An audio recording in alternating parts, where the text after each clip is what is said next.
São Lucas, rogai por nós. Salve Maria, bom dia a todo o povo católico da terra de Santa Cruz. Quem vos fala, Livre Maria, e hoje vamos falar sobre a infalibilidade papal e vamos aqui usar agora para a nossa referência Santo Afonso Maria de Ligório, doutor da moral.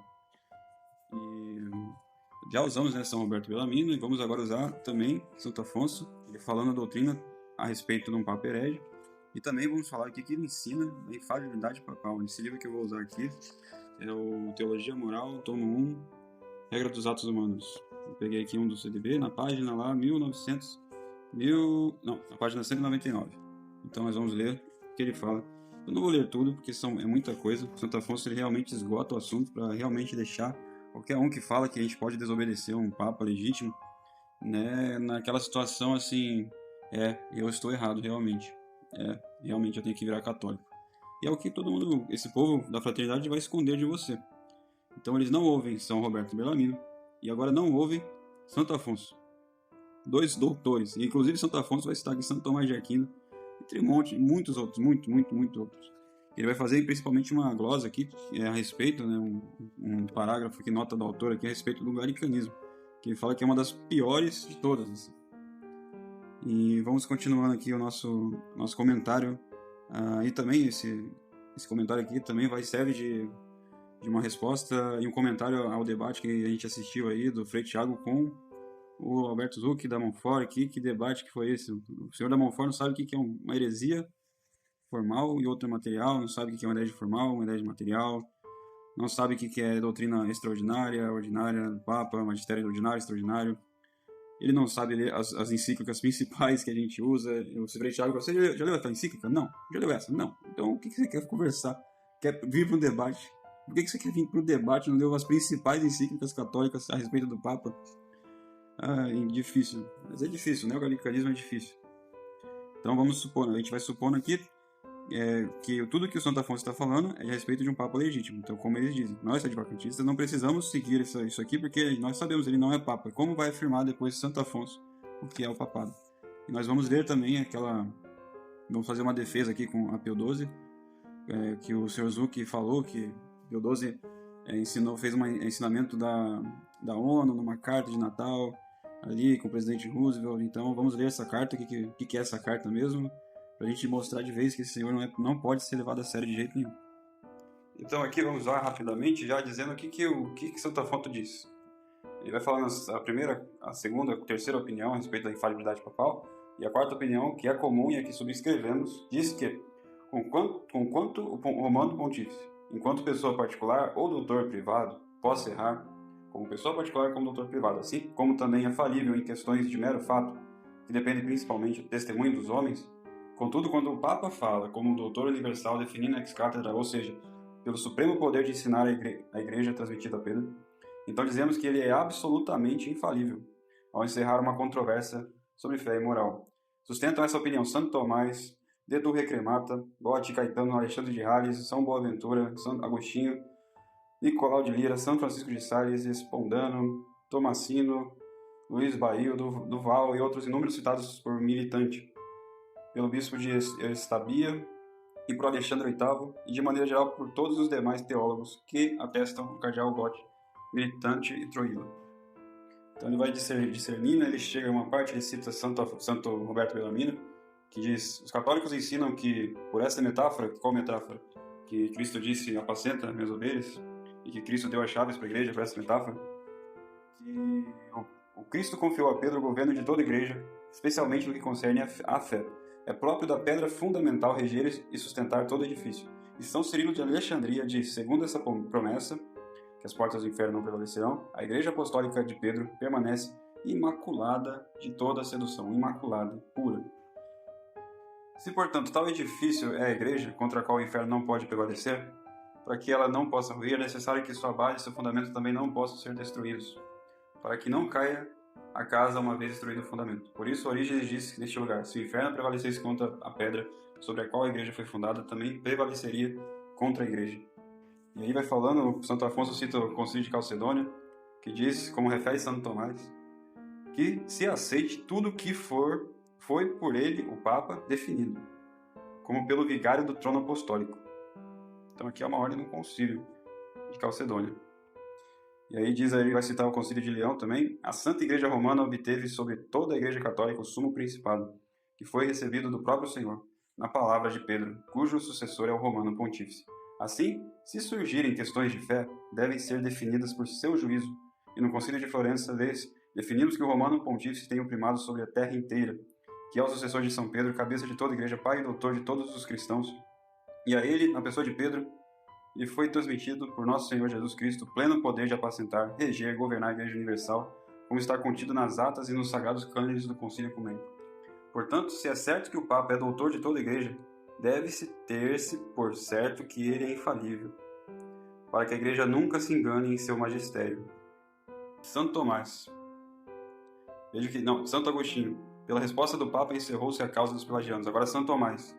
Deve-se preferir, presta atenção, isso aqui é para vocês todos aí da resistência. Santo Tomás disse: deve-se preferir a sentença do Papa, a quem cabe definir assuntos de fé, a sentença de todos os sábios. Então, Santo Tomás, doutor comum, está te dizendo, vocês tomistas, todos aí que resistem, Francisco, tem que obedecer aqui. Preferir o Papa, a sentença dele. Temos aí a sentença dele, do motu próprio, aí, Traditionis Custodes. Temos o Francisco. Deve-se preferir a sentença do Papa, a quem cabe definir assuntos de fé, a sentença de todos os sábios. Todos os sábios. Isso é o doutor comum. E ele ainda vai colocar ainda o que a gente vai falar aqui vocês. Ó. Depois que fossem determinadas as questões de fé pela autoridade da Igreja Universal, se alguém resistisse pertinazmente a tal ordenação, seria considerado herege. E essa autoridade reside principalmente no Sumo Pontífice. E aí Santo Afonso fala, é costume entranhado na Igreja. Agora ele vai falar, é o argumento de Melchior Cano, dos lugares teológicos. Presta atenção nisso aqui também, você aí da resistência. Presta atenção nisso que ele vai falar. Não queremos antepor-nos ao juízo da Igreja. Afirmo com confiança que são pestíferos e perniciosos os que negam que o Romano Pontífice tenha sucedido a Pedro na autoridade sobre fé e a doutrina, ou que afirmam que o sumo pastor da Igreja, quem quer que seja, possa errar ao julgar assuntos de fé. Os hereges afirmam as duas coisas, mas os que rejeitam as duas, estes são os católicos, estão na Igreja. E ele vai citando, eu estou pulando aqui, mas é muitas páginas, eu vou falando aqui as principais para vocês. O Concílio de Florença ensinou isso claramente, chamando o pontífice, cabeça de toda a Igreja, pai e doutor de todos os cristãos, e acrescentou, a ele foi confiado o pleno poder de reger a Igreja. Então, observa Santo Agostinho. O poder de pastor universal não foi transmitido a Pedro para seu benefício pessoal, mas para que a Igreja fosse regida por ele. E por isso, o poder sobre a Igreja deveria ser conferido a Pedro, de tal modo que passasse a todos os pontífices sucessores, que a Igreja, que há de durar até a consumação dos séculos, fosse corretamente governada e sua unidade fosse conservada até o fim. Se os decretos dos pontífices não fossem infalíveis, sem o consenso da Igreja, para aqueles que dizem que tem que ter o consenso da Igreja, deveria-se, que é o galicanismo, agora não é o consenso da Igreja, agora é o consenso da Monfort, o consenso da Fraternidade, é o neogalicanismo, que é pior que esse daqui. Então, continua, sem o consenso da Igreja, deveria-se dizer-se não que a Igreja foi fundada sobre Pedro, mas que Pedro foi fundado sobre a Igreja. E, igualmente, não se deveria dizer que os irmãos foram confirmados por Pedro, mas que Pedro foi confirmado pelos irmãos. Pedro, então, foi confirmado pelos irmãos. E vamos continuando aqui, é um rico, isso aqui é uma mina de ouro para refutar todo mundo da fraternidade, todo mundo reconhecer e resistir. Olha aqui, Nicolau II declarou a mesma coisa, mais expressamente ainda, viola a fé quem agir contra ela, a Igreja Romana, que é mãe da fé. E ainda diz Gregório VIII, dizendo, a Igreja Romana nunca errou. Não seja tido por católico quem não concordar com a Igreja Romana. O mesmo pensaram muitos outros pontífices, Evaristo, Alexandre I, Sisto I, Pio I, Victor, Zeferino, Marcelo, Eusébio e outros referidos por Cano, o Melchior Cano. E o Concílio de Calcedônia, de Leão, outras autoridades vão expressar assim, ó, na Igreja Católica, na qual reside a solidez íntegra e verdadeira da religião cristã. E prometemos também que não citaremos durante a realização dos mistérios os nomes daqueles que não consentem com a sé apostólica. Encontramos o mesmo Concílio de Viena, onde se disse, esclarecer as dúvidas da fé cabe somente à sé apostólica. E aí Santo Afonso vai falar, mas nossos adversários objetam que muitos pontífices erraram no juízo enquanto à fé. Mas podemos facilmente nos livrar dessas objeções respondendo sumariamente com Cano e com Roberto Bellarmino, que os pontífices que dizem eles erraram não falaram como doutores universais da Igreja, mas como doutores privados, como é patente nas histórias. Mas para que ninguém seja enganado por certos atos pontíficos, que os adversários presunçosamente aduzem aqui e ali, e sempre fora dos contextos, então convém responder a cada uma das objeções. Então aqui ele vai falar de todos os papas que essa fraternidade fala que eles caíram em heresia, Papa São Libério, vai falar aqui do Honório, vai falar de todos. O primeiro é o Papa Libério, que vai falar São Libério.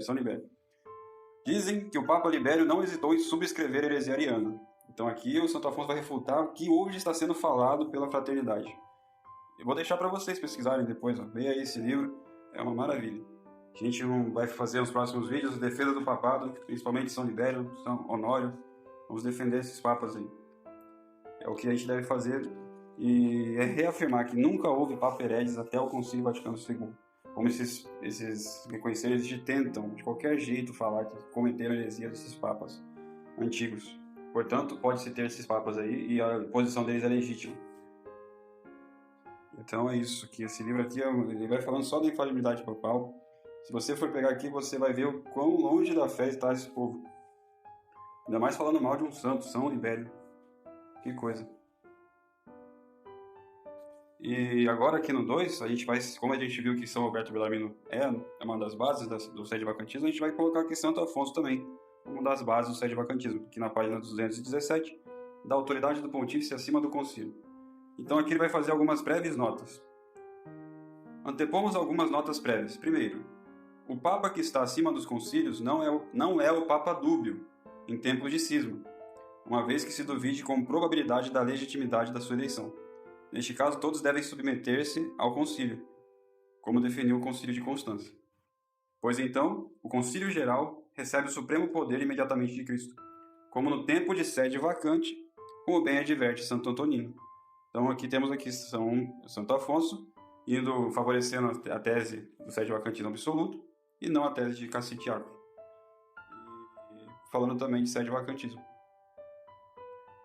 Segundo, o mesmo vale, que ele vai falar aqui, o mesmo vale para o pontífice herege, manifesto externo. Não, porém, para o herege oculto e mental. Não é o oculto. Porque o oculto ainda faz parte da igreja. O herege manifesto, não. Então, ele está falando aqui que o concílio não está acima do pontífice nesse pontífice herege, que é o caso do Francisco.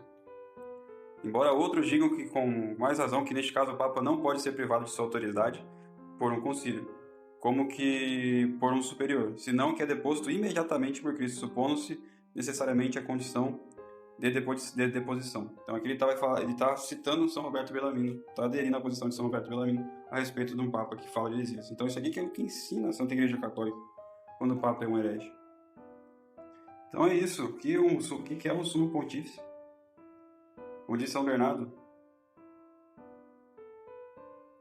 primeiro de tudo, que considerai, ele falando para o sumo pontífice, uma carta, epílogo ou resumo das qualidades requeridas no pontífice. Primeiro de tudo, considerai que a Santa Igreja Romana, de que Deus vos fez chefe, é mãe e não dona de todas as igrejas. E que vós não sois senhor dos bispos, mas um deles, irmão dos que amam a Deus e confrade dos que o temem. Depois, lembrai-vos que deveis ser a regra da justiça, o espelho da santidade, o modelo da piedade, o sustentáculo da verdade, o defensor da fé, o doutor das nações, o chefe dos cristãos, o amigo do esposo, o paraninfo da esposa, diretor do clero, pastor dos povos, mestre dos ignorantes, refúgio dos oprimidos, advogado dos pobres, esperança dos miseráveis, tutor dos órfãos, juiz das viúvas, olho dos cegos, língua dos mudos, apoio dos velhos, vingador dos crimes, terror dos maus, glória dos bons, vara dos poderosos, flagelo dos tiranos, pai dos reis, moderador das leis, dispensador dos cânones, sal da terra, luz do mundo, sacerdote do Altíssimo, vigário de Cristo e, finalmente, o Deus de Faraó. Ficai certo de o que vos digo, nosso Senhor vos fará compreender. É necessário que vos armeis de sentimentos mais que humanos, quando virdes a força associada à malícia. Fazei que vossa presença provore os maus. Temam o espírito da vossa cólera os mesmos, que não temem nem os homens, nem a espada. Aproveite com a vossa prece quem desprezou a vossa repreensão. O mesmo contra quem vós irais julgue que não é um homem, mas o próprio Deus que está irado contra ele. Quem não vos tiver escutado, tema que Deus vos escute contra ele. Olha o que São Bernardo está falando para vocês da fraternidade. Quem não vos tiver escutado, tema que Deus vos escute contra ele. Resta agora tratar das coisas que estão acima de vós. E aqui ele vai falar de outras coisas, São Bernardo. É uma carta, é um opúsculo que ele fez para o Papa na época dele. E continua também o Papa Agatão na Epístola ao Imperador Constantino, que foi lida e aprovada por todos no sexto sínodo, diz aqui: esta é a verdadeira regra da fé, as palavras da Epístola, que é: eu roguei por ti para que sua fé não desfaleça, apacenta as minhas ovelhas, conforta os irmãos. Essa Epístola. Esta é a verdadeira regra de fé, afirmada pela Igreja Apostólica de Cristo, que pela graça de Deus onipotente nunca se desviou da vereda da tradição apostólica, segundo a divina promessa do nosso Senhor e Salvador, que fez ao príncipe de seus discípulos: eu roguei por ti. Que vossa tranquila clemência considere, portanto, que o Senhor, que prometeu que a fé de Pedro nunca desfaleceria, lhe mandou que confirmasse seus irmãos. E é conhecido de todos que os pontífices apostólicos, predecessores da nossa insignificância, sempre o fizeram com toda a confiança. E ainda mais elegantemente, São Leão adverte: sob Pedro a fortaleza de todos se edifica, para que a firmeza que por Cristo foi atribuída a Pedro seja conferida por Pedro aos outros apóstolos. Diz aqui também o Inocêncio X contra os galicanos: não só pela promessa de Cristo feita a Pedro, mas também pelos atos dos pontífices anteriores, é evidente que os juízes emitidos pelos pontífices para determinar a regra da fé se fundam numa autoridade divina e soberana sobre toda a Igreja. A eles, todos os cristãos estão obrigados a prestar a devida submissão. Portanto, eles estão obrigados por seu dever a prestar submissão às definições dos pontífices antes de qualquer consenso dos fiéis. O Papa falou: você tem que ser submisso. Francisco, se é seu Papa, você tem que aceitar a tradição dos custódios. Simples assim. E aí Santo Afonso vai falar de como que a gente deve obedecer. Deve se distinguir as leis eclesiásticas das civis. Quanto às leis eclesiásticas, é certo que o Sumo Pontífice pode tornar obrigatórias suas leis para o povo cristão, independentemente da sua aceitação. Independente de se você da Montfort aceita ou não, ele obriga as leis. Pois é evidente que o Papa não recebe o poder legislativo do povo, mas de Cristo, Senhor, que disse: apacenta minhas ovelhas, e o que quer que ligares no céu, e etc. E o mesmo se diz dos bispos, que receberam o poder do vigário de Cristo, quer imediatamente, e assim receberam do Senhor o poder. Isso é diferente, então, as leis civis das leis eclesiásticas. As leis eclesiásticas querem sair da tradição dos custódios, vocês vão ter que obedecer. Se ele é teu Papa, vocês vão ter que obedecer. É o que ensina a Igreja Católica Santo Afonso, Tratado de Teologia Moral. O Papa é um herege. E a gente viu ali no vídeo da Montfort que o senhor Zucchi não sabe o que é um herege formal, um herege material, então expliquemos para ele. Herege material é aquele que tem heresia dentro do coração. Ele é um herege material. Como é material, você não sabe, ninguém julga. Os católicos julgam pelos atos exteriores. Os atos interiores aí ninguém não tem como julgar, impossível. Então tudo que a gente vê no exterior, a gente pode julgar. Qualquer católico pode julgar um ato exterior. Qualquer frase que saia da boca de qualquer pessoa, você pode julgar. Isso aí é heresia, isso aí não é heresia. Você tem o direito, quanto mais você sabe do conhecimento da fé, você vai se aprofundando nisso. Então o ato exterior é que os católicos julgam. Como diz São Roberto Bellarmino. E um herege formal, o que seria um herege formal? É aquele que fala em público a sua heresia. Ou, como diz Santo Afonso, aquele que é pertinaz. Por exemplo, o sacerdote, ele passa 6 anos de seminário estudando a doutrina. Aí ele é padre, ele ouve tudo, ele vai ao bispado depois de não sei quantos anos. Depois ele pode ir para o arcebispo, depois ele vai para o cardeal. Você acha que ele tem direito de não conhecer a doutrina católica? Um papa, por exemplo? Qualquer palavra que saia herética dele, a mínima heresia, já é pertinaz, considerado pertinaz. Não é que pertinaz precisa ser assim, ó, eu vou falar de novo, tem que ser avisado. Não. Uma coisa que já foi definida antes, se você faz, você já é pertinaz.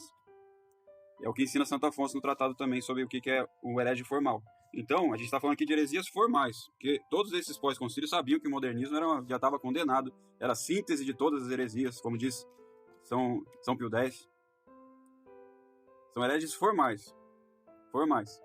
E aqui Santo Afonso também define, ele é belarminiano, como sede vacantistas são, belarminianos, não vocês da Montfort, que um papa que ensina heresia está deposto ipso facto. O que significa ipso facto? É que não precisa de sentença de ninguém. Ele já está com a pena ali, antes da sentença. Ipso facto. É isso que significa. Só pelo ato dele falar aquilo, ele já está deposto ipso facto, já está fora do corpo da igreja, fora do membro de Cristo. Ele perdeu toda a sua autoridade, ele já não é mais papa. Ele não pode se dar ao luxo de não saber a doutrina católica. É igual, vou supor, eu que sou médico aqui, eu não vou saber, sei lá, depois de uns 10 anos de medicina, não vou saber que uma pessoa que está com febre, ou uma dor no peito, eu não tenho que investigar direito, vou deixar a pessoa, vai embora, isso aí não é nada. Isso aí é negligência. Você tem que saber, você é sacerdote, você é a sua profissão, sei lá qual que seja que for, você tem que saber. Se você não sabe, você está sendo negligente, você não tem esse direito, você não é um leigo, que eu não sabia que dar comunhão para divorciados era pecado mortal, não sabia que ensinar ao contrário é heresia, não sabia que as doutrinas de Lutero já foram todas condenadas, que fizeram maior desgraça na igreja, não sabia que a nossa história da igreja, que a gente lutava contra os muçulmanos, que eles fazem tudo errado. Não sabia também. Isso aí eles não têm direito de fazer isso. Entendeu? Então, vocês têm que parar com isso, estudar a doutrina católica, parar com esse neogalicanismo de não obedecer a uma autoridade. Temos aí um documento, vocês estão contra a parede, não tem como mais disfarçar. Não tem como. Não há nada mais belo do que o homem curvar-se perante a verdade. Não há nada mais belo que isso. Então tem que ser feito um breve exame. Isso que vocês fazem não é católico. Vocês vão ficar aí até quando assumindo um herege como papa, ensinando, e vocês são culpados, muito mais do que os conciliares. Porque os conciliares é fácil ver que eles não são católicos, a gente sabe, muito fácil. É fácil ver.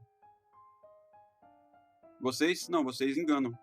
Vocês amortecem a resistência.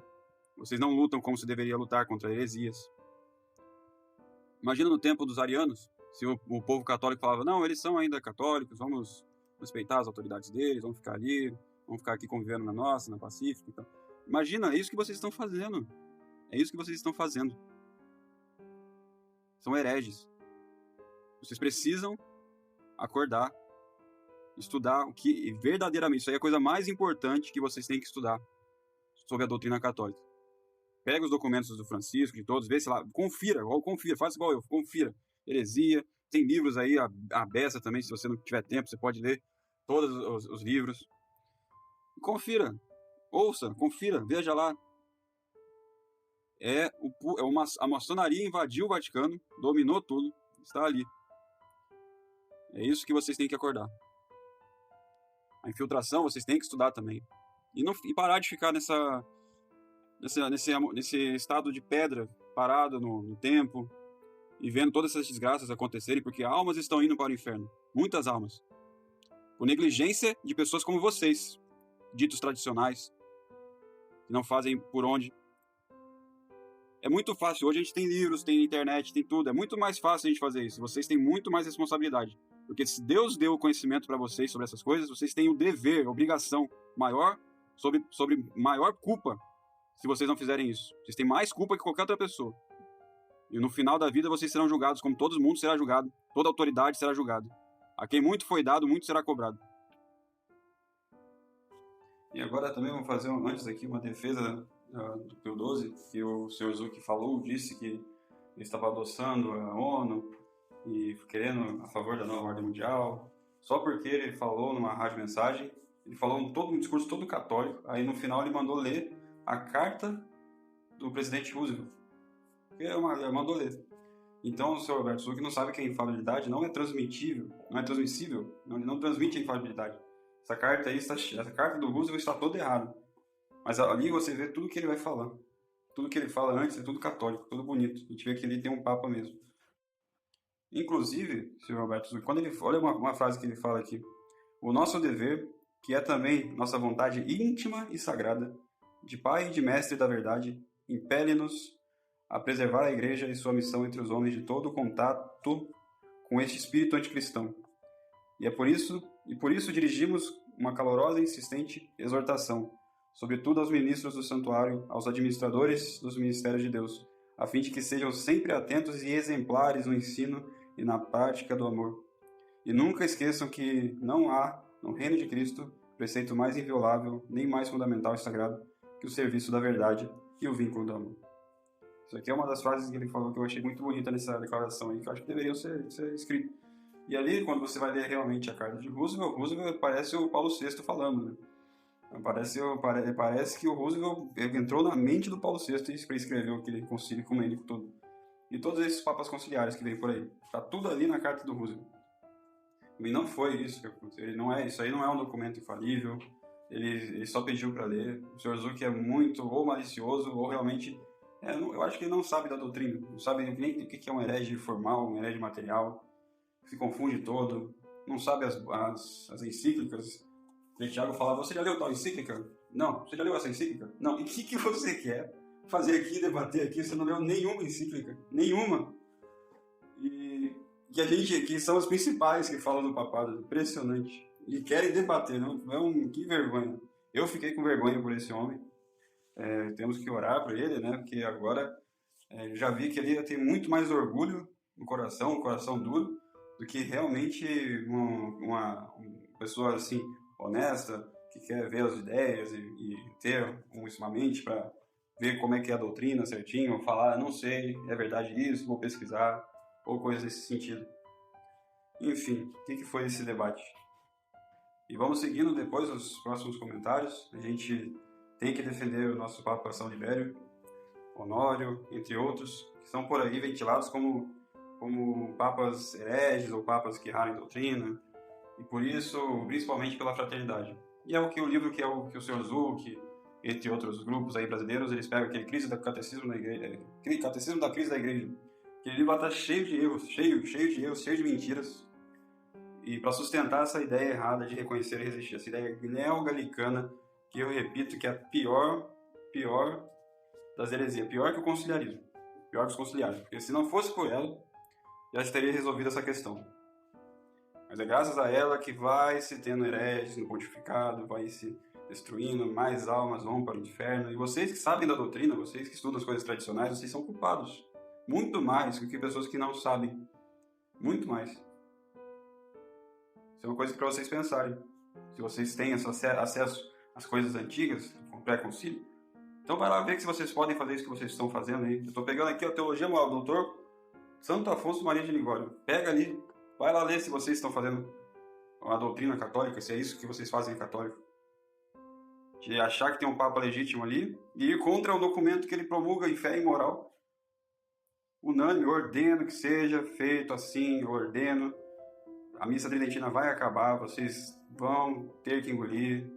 Só questão de tempo. A missa tridentina agora é museu. Vocês vão ter que aceitar, se ele é seu Papa. Parem com isso, vão estudar, parem com isso. Então é isso.